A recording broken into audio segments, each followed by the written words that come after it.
Ladies and gentlemen, welcome to the Garage Gym Athlete Podcast. I'm your host, Jerred Moon. The Garage Gym Athlete Podcast is a result of my desire to build better humans, unequivocal coaches, and autonomous athletes. I've spent the last several years obsessing over program design, nutrition, and every other way you can optimize human performance. This podcast distills the latest scientific research with what I've learned and blends it with the not-so-scientific field of mental toughness. We are here to build you into a dangerously effective athlete. If you enjoy this podcast, you can find out more about our training at garagegymathlete.com. And if you want to pursue more into the field of coaching and programming, head to endof3fitness.com. Thanks for listening.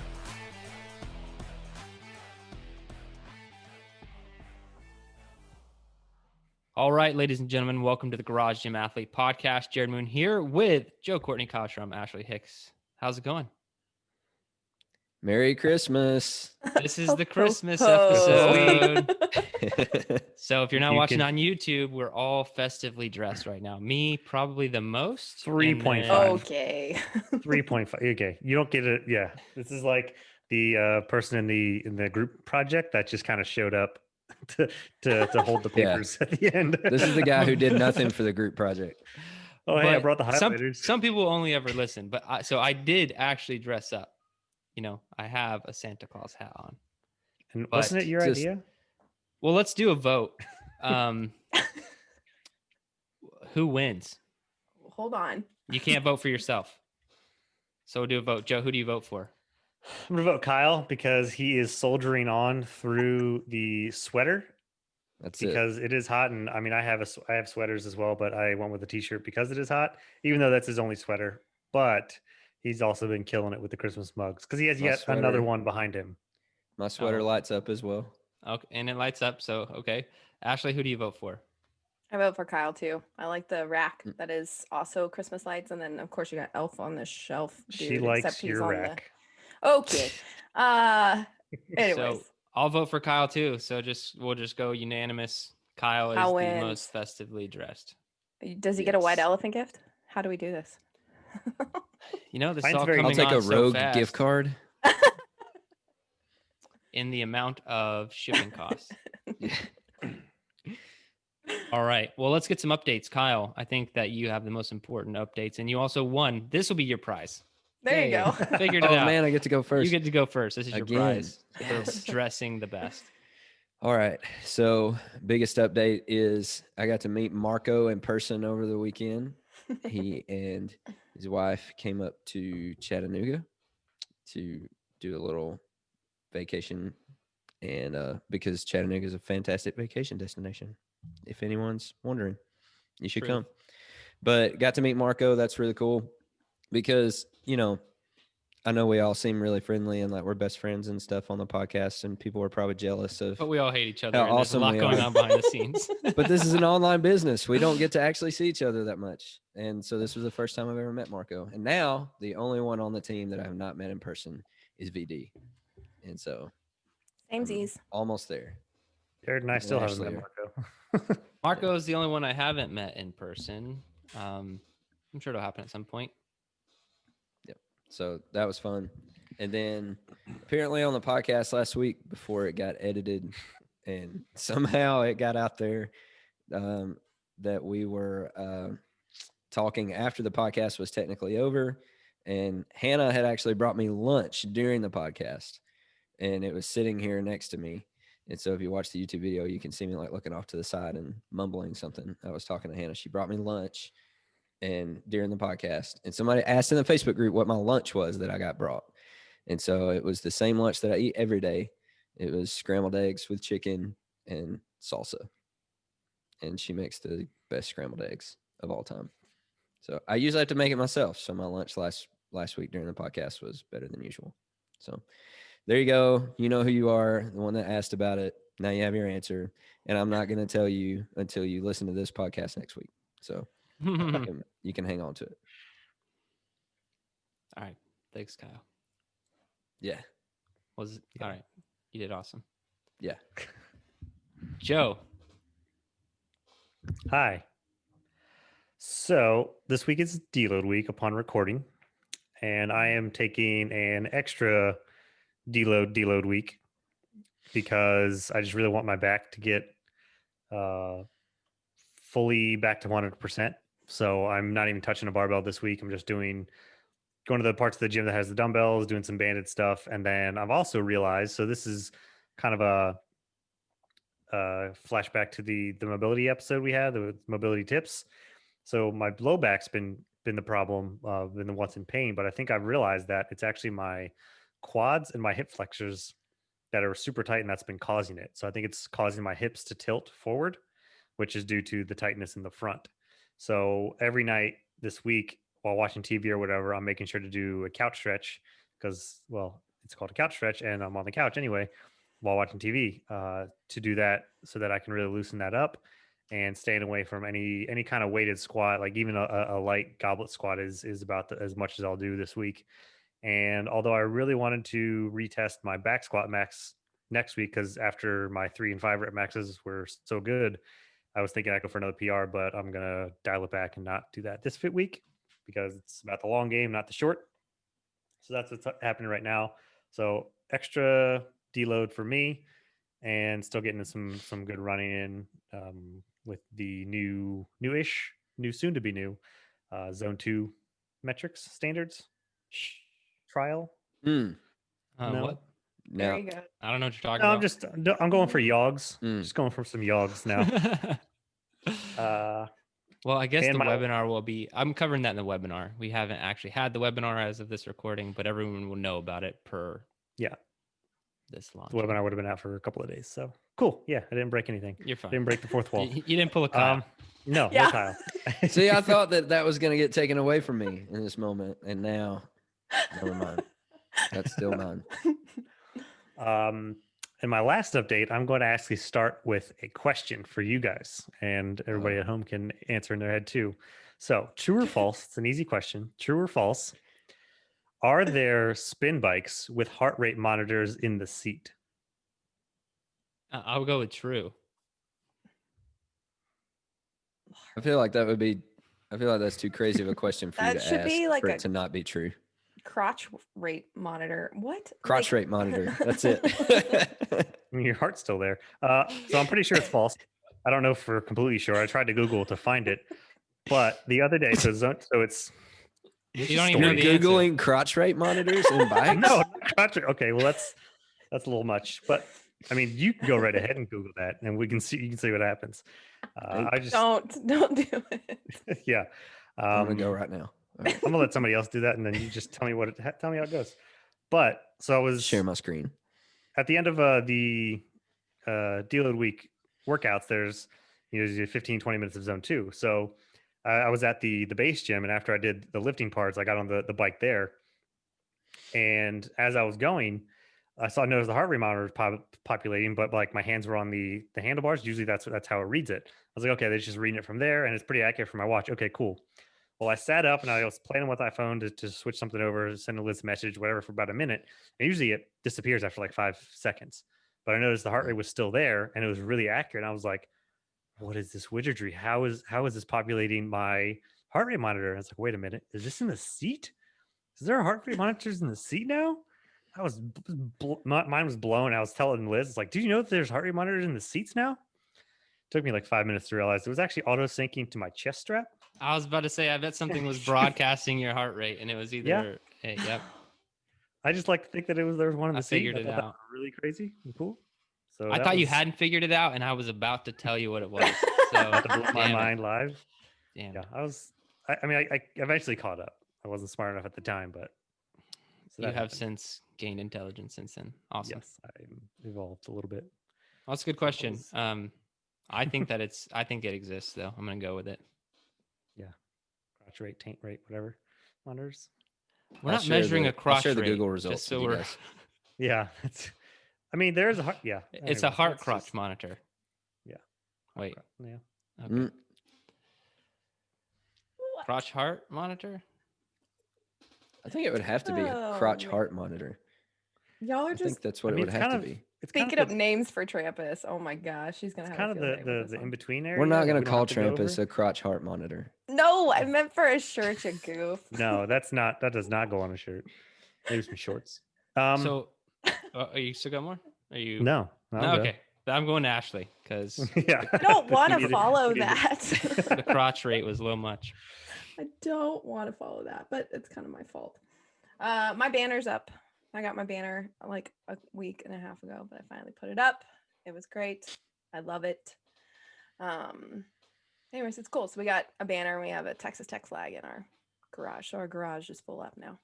And then to go with my Jet Christmas shirt, Scott did something real cool this weekend, and he did a flyover for a football game, which was pretty neat. I didn't get to go. They were supposed to go and like be able to like land and then enjoy the football game and, you know, probably sit up in a cool place or maybe down on the field or whatnot. But because of Corona, they decided not to do that. And if anyone saw my video that I posted on Instagram or Facebook, like if you look at the stadiums, like the stadiums are obviously not full. So I don't know. It's just kind of sad to me, like looking. But anyways, he had a good time, and he got to just come home the same day. So it was kind of nice. He just flew and then turned around and came right back. But and then I'm going to tag on Joe's deload. I love deload week. Like we just did our first day yesterday, and I don't know what it is about supersets, but I am always more sore on deload week than I am sometimes, most of the time. But anyways, yeah, I'm very happy to be on deload week before we go to fit fat week. Fit Fat Week. Mm-hmm. All right, updates for me. I don't have a lot. I did Murph randomly this weekend. Oh, how'd that go? It went well. Better How than are I the thought. mile times? Well, and this is okay, so this is also an Irrelevant. update on True Form. I really feel like True Form is very far off on a mile, or it's just harder. That's very much could be the thing as well. So I love True Form. I love running on it, but the reason I would never do time trials on it is because I'm very familiar with what it takes to run a mile, you know, and I just feel like when I run a mile on my True Form and I'm trying to get like a time I would expect, like let's say a 6:30 or a 7 minute even, it is very taxing. It's like a high zone 4, like touching zone 5 workout on the True Form, but that's not the case. Like we just had on the BCT, we did 2 miles, a 2 mile run, 3 minutes off, 2 miles run, 3 minutes off, 1 mile run. So 5 miles total.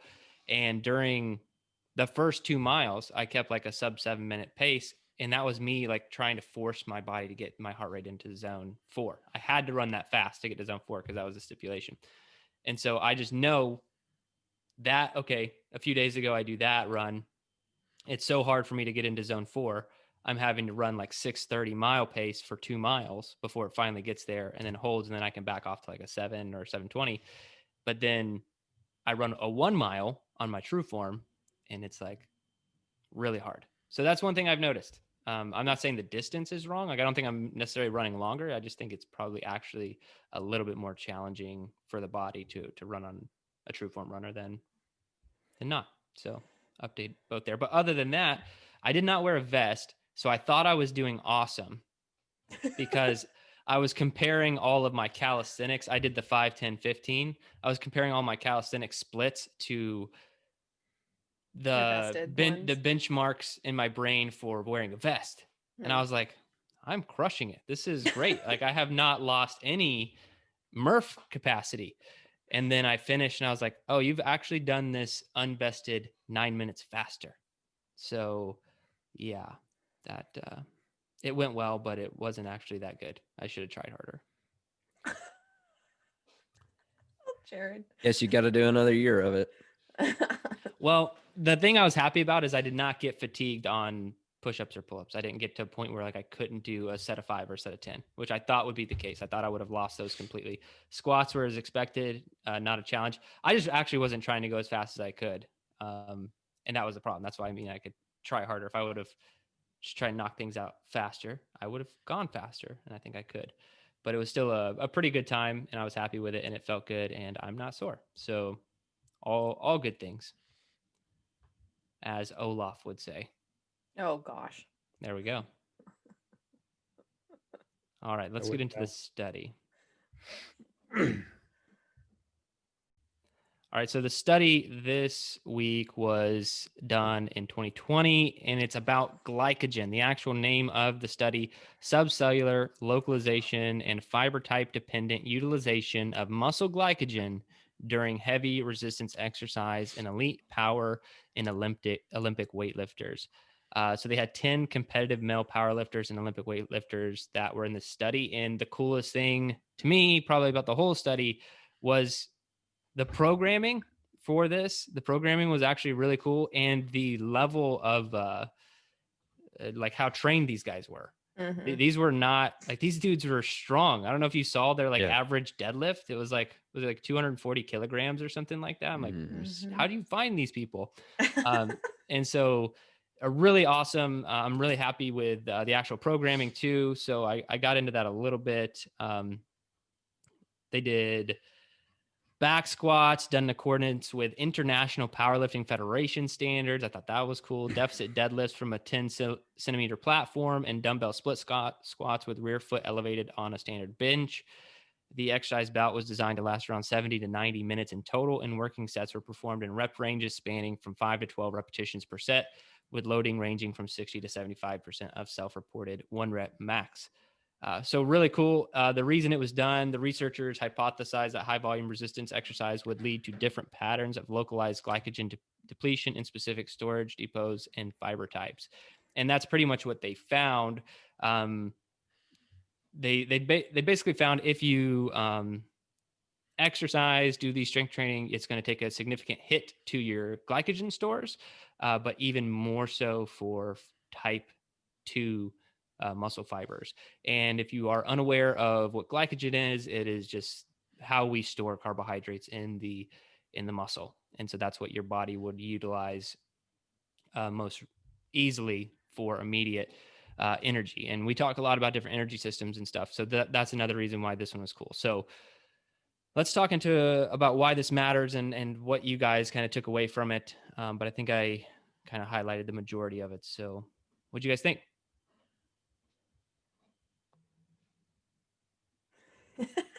Okay, so this study makes me want to actually test my muscle fibers and see what I am. I have a clue. I think I'm type 2. I think I have the fast twitching stuff, but I don't know. Again, like I would really want to see what that is. But the thing that obviously Jerred gave it away, type 2 was more depleted of glycogen. And so for that, to me, I wanted to highlight here for our athletes. I don't think so. We talked about many different diets and how like carbohydrates sometimes get a bad rep, right? We talk about how high carb diets are not good. You need to make sure that you're getting a sufficient amount of protein, fat, and carbs. And I still believe that. But I also think that if you're going to utilize carbohydrates in your nutrition to make sure that you are able to do strength workouts or able to do what you need to do in order to train, make sure the carbohydrates that you're fueling your body with are good quality carbohydrates. So you're not eating sugary cereals, or you're not eating, just bread-like substances. Vegetables are counted as carbohydrates. So you can also get, there's low glycemic carbohydrates, there's high glycemic carbohydrates. So you can also dabble in that as well.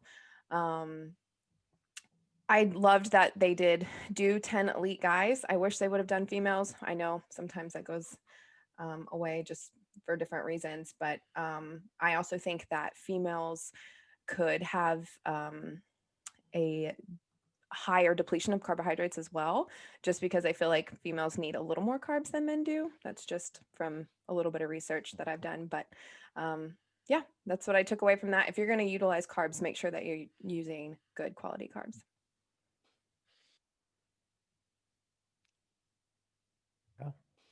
I was waiting on you. Okay. I would say, as always, nutrition should be individualized when you're eating to support your training. And it's going to depend on the training that you're doing. So they were testing weightlifters here.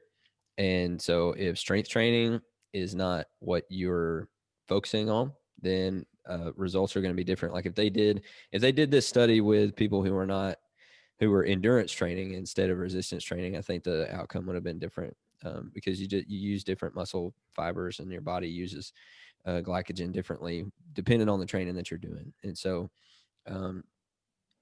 it's going to depend on which type of training that you're doing, and you also need to cater your nutrition to the training that you do individually.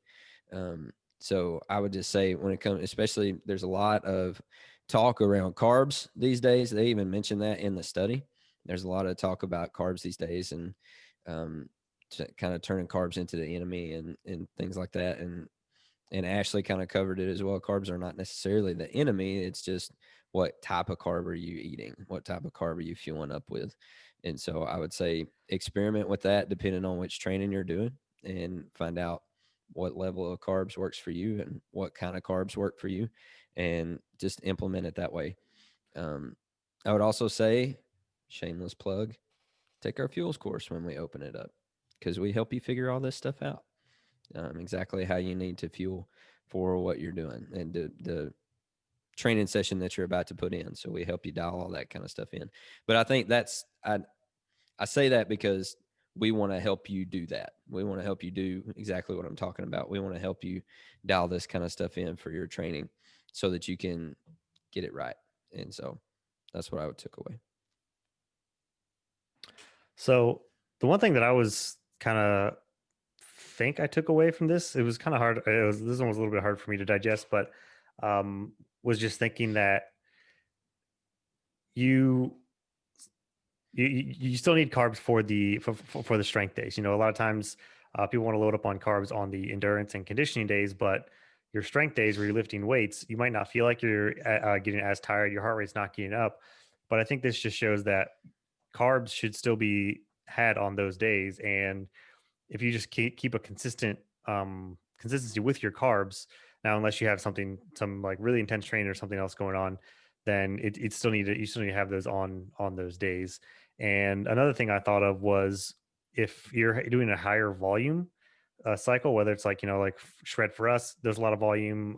Sometimes strength will do a month of higher volume, and that might lead to, if you have more carbs, that might lead to you be able to get higher reps to do more volume on those days, versus, if you have 3, 4, or 5 sets of something, you might start to fatigue or burn out or whatever after 4 or 5 sets, where if you don't have that many carbs, where if you do, you might be able to last through those sets a little bit better, and then in the long run we'll be able to have a bit more volume.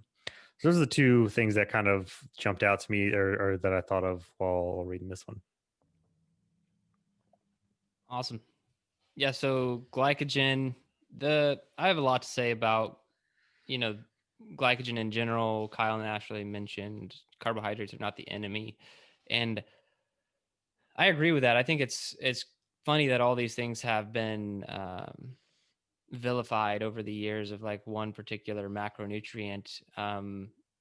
But I mean, carbs, fat, protein, it's like money, right? Like you can be like a greedy a-hole with your money, or you can donate your money. Like money, there's nothing wrong with money in of itself, but money can, like, what you do with your money is what like determines, really the kind of person you are and like what you do. And it's no different with carbohydrates. There's no like, oh, you had a carbohydrate that's bad or good, but there are points where carbohydrates can be bad, excessive amount of carbohydrates that you don't need versus carbohydrates that are about to be used for fuel. I think that that's really important. And the reason carbohydrates do get a bad rap is because if the most challenging thing that you're going to do today is walk from your car to your office, and you're also having a Starbucks drink with 45 grams of sugar with some sort of pastry, and then another sugar hit at lunch, and then let's finish it off with like a giant potato and whatever at night. And what are you doing with those carbs? Like, does it serve a purpose for you in your life? And this is what I try and stress to people about carbohydrates. There is absolutely nothing wrong with them, but are you using your carbohydrates? And typically in carbohydrates, it is shorter bursts, intense type stuff. That is strength training. Some people get lost in like the 3 different energy systems. Strength training is that lower tier energy system. It's not glycolytic. It's that gain that we train so much. That is what you're going to do. So it'll either be completely without oxygen. So creatine phosphate is going to be the only thing that takes it, but that's super short. So if you're doing anything for like 12 reps, like they were doing, creatine's already gone. Creatine helped you reps 3 through 5, maybe. And then you're immediately going to, okay, what glycogen can we pull from the muscles? And then you're going to be depleted. So that's just something to keep in mind. Now, I wanted to also hit on what they had. So it said participants arrived for testing after overnight fast and were provided a standardized pre-exercise meal 60 to 90 minutes prior to a standardized bout of resistance training, which I kind of already talked about. The meal provided about 560 calories with a macronutrient breakdown, 45% carbohydrate, 26% protein, and 29% fat, which I think is fairly decent for a pre-workout meal. And they go on to say, does any of this, like, how does it affect, like, what if you're using a low carbohydrate diet, or you're doing high intensity a lot of the time, or you're fasting for long periods of time? All of these things change. Because my theory, and there's no way to prove it, is that I sit relatively low on my glycogen stores. I think because of the training I do, because of my metabolism, because of my diet, I think that I sit relatively low on glycogen stores. So I keep that in mind kind of the day before or even leading up to exercise, because I think that I really maintain a very low level of glycogen stores and I will run out really fast. It's apparent when I try and do high intensity if I'm not. And so, but there's no way to know how full you are. So my big takeaway for garage gym athletes, if you're not worried about being lower carbohydrate or anything else, is you need to treat your carbohydrates like you do your hydration. So hydration is not something where if you've been dehydrated the last 7 days and then you're like, oh, you know what, I'm gonna do a meet yourself Saturday workout tomorrow. And so you drink a gallon of water on Friday afternoon to be hydrated for Saturday. I'm not saying you won't have some level of hydration, but it's better just to be consistent with, okay, I drink this many ounces of water every single day. I get my electrolytes, and you're just hydrated. It's the same with carbohydrates. They recommend in this study 3 to 4 grams per kilogram per day of carbohydrate.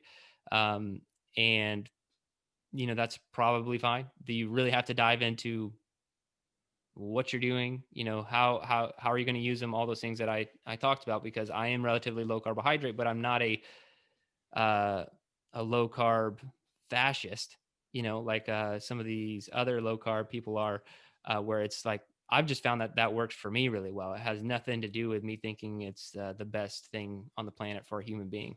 And that's where I think nutrition gets really, really dicey.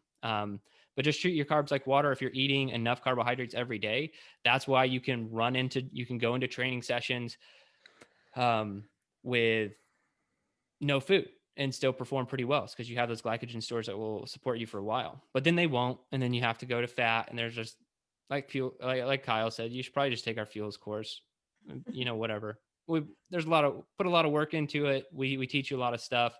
And I can't even, it takes several weeks to get all that information out anyway. So to try and teach the whole thing right now would be impossible. But what we do teach in that course is fasting as a big part of it, to eliminate and lower those glycogen stores. That way we're more in control of what we're putting in our body pre, post, or even intra workout is being utilized as fuel for that training session. But that involves a bigger picture lifestyle strategy of following our elements, of fasting, all these other things for the fuels course to really work, and not just, oh, okay, here's my pre-workout meal for fuel. Like, you have to be thinking about these all the time. So treat your carbs like water, eat enough of them every day, and you shouldn't have any fuel problems for the most of these types of training sessions like this. But if you do feel like you're inconsistent on strength workouts, maybe try some carbs.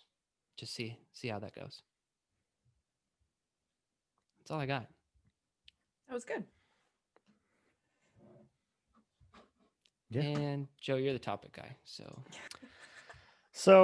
today's going to be maybe a little bit of a hodgepodge. We'll just kind of, keep it loosey-goosey, see how it goes. But it's Fit Week upon publishing, and we've gone over Fit Week 4 times a year because we have 4 cycles, 4 Fit Weeks, and so. So we can do just a quick overview of what maybe Fit Week tips that we have, maybe just one quick thing. And then because it is Christmas week as well, there might be, you know, a lot more family obligations. You might be, even though you might not be at work, you might still have a lot more going on. So it could be harder to fit in, you know, any kind of workouts versus just Fit Week. So we can talk about that a little bit as well. And I'll just kick off the first thing about Fit Week, and that's kind of echoing what I was part of my update, and that is don't worry about getting in every single test that you can. It's okay to skip, you know, half of them especially if you've been around for a while. Newer athletes, I would usually try and encourage to test as much as you can, especially if it's your first or second cycle, because then you can really see, you know, the dividends paying off for the programming, and you can really know that how much it's helping all around. But for the veterans out there, you pretty much know the deal, know where you've probably gained the most, and you know, maybe hit the important ones that you think you really want to hit on, and just to maybe have some PRs on record if you have some. But I wouldn't stress about hitting everything, especially if you're having any little bit of injuries or anything like that. It's best to just rest and look ahead toward next cycle and the following Fit Week, because training doesn't stop after this Fit Week. You know, we're still going to be doing it for a while after this. So I want to chime in there, because I agree with you. I do it too. I skip some workouts, but there we go, Kyle. I want to warn people, and this was my main point, was to watch out for the slippery slope. Like Joe has something going on with his lower back. He doesn't want to test. Smart decision. He shouldn't test. You know, he's being really smart with his training. And same if you, but if you get into this, you're, and I'm mainly talking to people who were in our training for a long period of time. If you look at your training over the last year and you're like, you know what? Or even 2 years, like I haven't sat on a rower for a 2,000 meter time trial in 2 years. That's the one I was going to bring up. You're on the you're on the slippery slope of just cherry picking and not actually being safe or anything else. You're just not pushing yourself to do the stuff that sucks. And so I do think everyone needs to be mindful of that. So it also means I'm not disagreeing with Joe and saying, hey, you got to test everything. I'm saying just look at what you're testing if you are going to be selecting, because if it's this cycle, if you want to break it up over a year, be like, yeah, okay, so I'm going to do these 4 tests in the first part of this year. I'm doing the next 4 in the second cycle of next year, and just make sure that you are testing all these things and you're not leaving something out and cherry picking so hard to a degree that you just don't know. And I'll talk more about Fit Week and other stuff. I just want to throw that in there because I think it can happen to any one of us. Like the 2,000 meter row is my example. That's why I use it, because I will do that. I'd be like, well, I ran a really hard mile. Do I really need to do the 2,000 meter row? You know, but I kind of want to know the result of both of those tests. So anyway, I think that's great advice, but watch out for the slippery slope. Yeah, that makes sense. All right, you too. Thanks, Kyle. I said warm up, but don't overdo it. I know when you go heavy, sometimes people just like to start like really low and take forever to get to their max weight. So make sure that you're getting a good warm up in, but at the same time, like don't do it at the detriment to potentially max out is my tip for that. And then I will echo kind of what Joe said and what Jerred said. I am picking on, so I'm going to do BCT next cycle. So for me, I will probably max out my back squat, my deadlift, and definitely test my mile. I'll do the 2,000 meter row just because it sucks. But I'll probably, I might press, but I probably won't, be too hurt if I don't PR it. So just, stuff like that. And if you don't PR, it's okay. Like there's always another Fit Week. It's cool. And let's say you've been around a long time and you're just like, Fit Week, I'm going to stick with my old numbers because I just want to train that way still. Like, it's okay. We've got alternative workouts for you too. So, but have fun with it. Fit Week is always fun, and it's always cool for us to see everybody's videos. So make sure you get those up so we can see your vids. So speaking of videos, one of my points is make sure to video your PRs properly. That's all I'm gonna say about it. and the proper things. I'm not yet. He's That's had That's all. experience. That's all I'm gonna say. I'm not gonna say anything else. Just make sure to video your PRs properly, or if you happen to be videoing a PR for someone else, do it properly. As Ashley said, it's a fun week. It's always to me, it's always the most fun week of the cycle. Every cycle. So we have 4 of them every year. It's the most fun week every single time we do it. And so have fun with it. Don't get in your head too much about it. Get in your head enough to hit a PR, because if you don't hit a PR, you should be ashamed. No, I'm just kidding. No, that's not, I'm just kidding. Have fun with Fit Week. Approach it with a fun attitude, because this is what the 12 weeks are leading up to each time. And this is where you get to see your progression and really enjoy your training. At least that's how I look at it. I would also say, since this Fit Week happens to fall on the week of Christmas, that you're probably all going to be traveling. Most of us are going to be traveling. So I would say time your tests around your travel. So specifically what I mean by that is Hannah and I will be at her parents' house for Christmas, which is what we do every year. Hannah's parents don't train. So they don't have a squat rack. They don't have a barbell. They don't have plates, despite my attempts to change that. But you can't take a squat rack and barbell and plates with you, right? If you figure out how to do that, more power to you. That's awesome.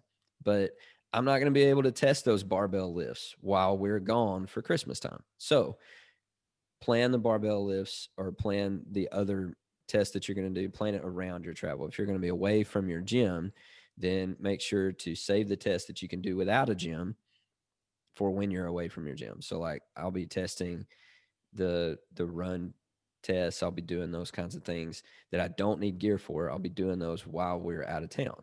I'll save those for while we're out of town. But the things that I need to test in a gym, I'm going to do at home. So and that applies to all of our training. If you need to switch days around during the training, we put things in there on specific days.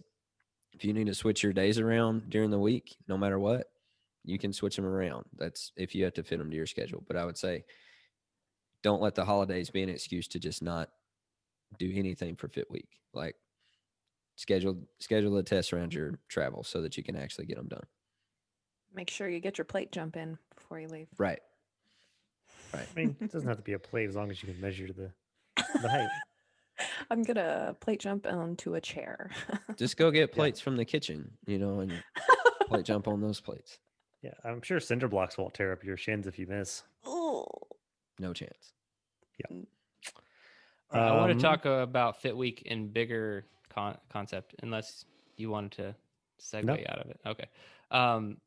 And the reason I want to talk about why Fit Week is important to us as an organization and why you should test and all that jazz, because, I call them old crusty coaches. There are a lot of them out there. It happens to almost every coach. I'm trying to not let it happen to me, but it's like an evolution. I think coaches over time get annoyed and, they think that they're right and all this stuff. And I'm definitely guilty of that one. I think that I'm right on programming, but what I've seen the evolution of other coaches who've been doing this longer than I is they run into something along the lines of programming doesn't matter.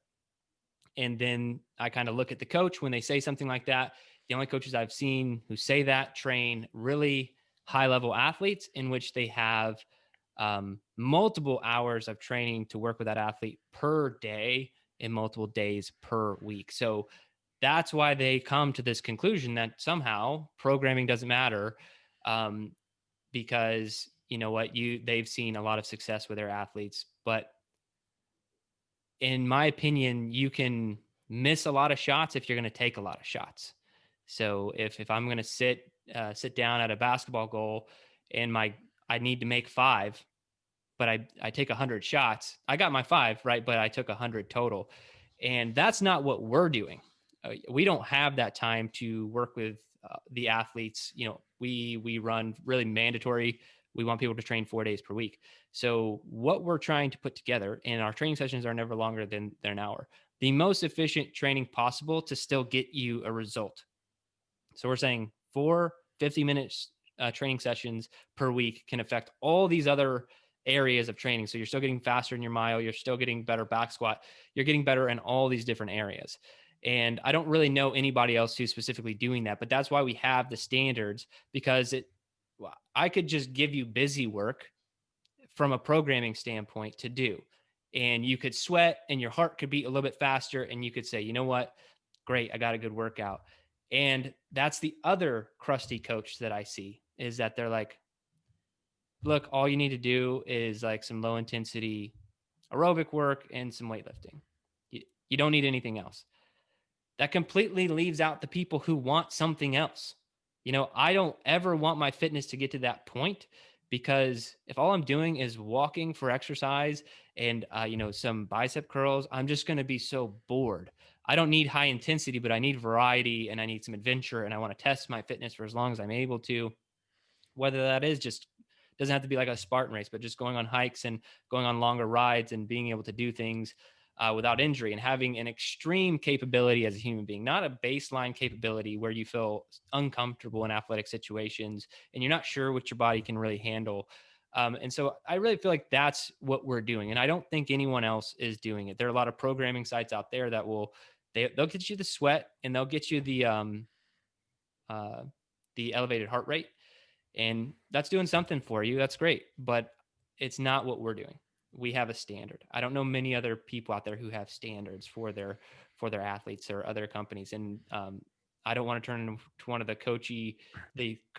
crusty coaches, now called coaches, that just thinks none of this stuff matters. And I think it doesn't matter if you have the wrong perspective, but it matters a lot to us. So test, improve what we're trying to do. Big picture. That's what we're trying to do. We're trying to say, hey, we can make you an amazing, dangerously effective human being in 4 training sessions per week, 50 minutes per day. And you're going to be able to do so much cool stuff, as opposed to, oh, I burned 200 calories. Feel good about myself. Let's do something cooler than that. So that's why we do Fit Week.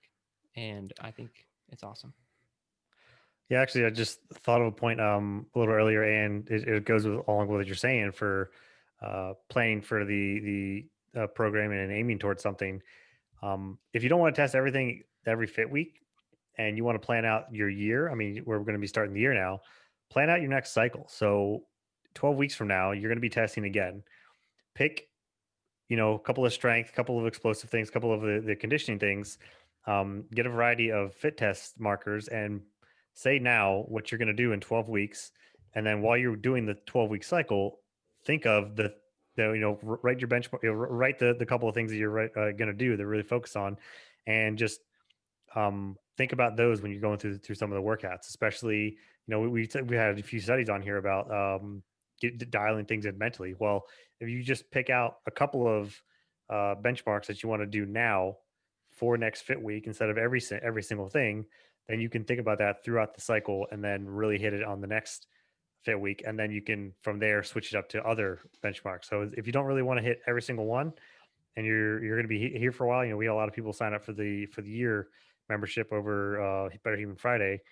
This is just another way to plan it out and plan out your year, plan out your cycle, and really dial in mentally how you want to focus on the training. And how I avoid the slippery slope that I was talking about earlier is I force myself. There has to be, I don't pick which one it is, one cycle I have to do every single test on Fit Week. That's the way I go around it, because if we get to the end of the year and I haven't done it, great. Christmas time, I'll be doing the full Fit Week. And so that's how I avoid the slippery slope, is one cycle I have to do every single test on Fit Week. Other ones, I might do half of them. I might do 3. I might do most, but I try to hold myself the standard of doing every single test at least one cycle per year, at least one Fit Week per year. All right. You guys want to talk EO3 5K? Yet again. All we need to talk about is, yes, you have to time the rest at the end. Is there anything else that needs to be stated about the EO3 5K? So the workout is 6 rounds, 800-meter run, then 3 rounds of 5, 10, 15 of push-up, sit-up, squat. Cannot add those up or whatever, however you want to. Got to do partition 3. them differently. Yeah, I got to do 3. Yeah, or do 15, 30, whatever. Yeah. So it's 6 rounds of that jazz, 6 rounds of running a half mile, and then doing 3 rounds of calisthenics. And then I forgot the rest time, so I'm doing this all from memory. So is it rest 3 minutes? 3 minutes. Oh, it is 3. 3 minutes, run 100 meters, rest 1 minute, 100 meters. Is that right? Yep. Yeah. That's it. Nailed it. Look at that. Boom. It's like I created the workout or something. So that's the EO3 5K. You will run a 5K and you will do lots of calisthenics, and we have standards for it. What tips do you guys have? Pay attention to the run times. That's going to be most of your time on it.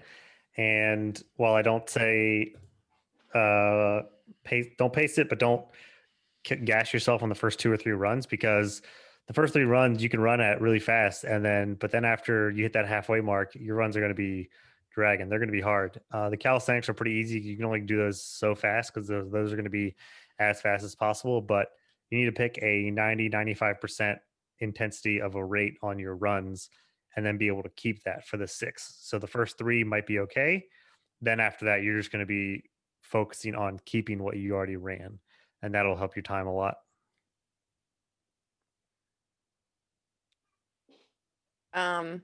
Yeah, I just said all out on the calisthenics. Be efficient with how you do it, and then I'll just go wine pairing because that's what I've been doing every week now. I said if you want something with a beat, more EDM techno stuff, listen to Commander Radio on Pandora. Just trust me on this one; it's a good one. And then if you need something a little heavier, Slipknot Radio is always a good time. But I've been throwing it back to POD Radio lately, and it's been fueling my fire too. So yeah, choose your poison.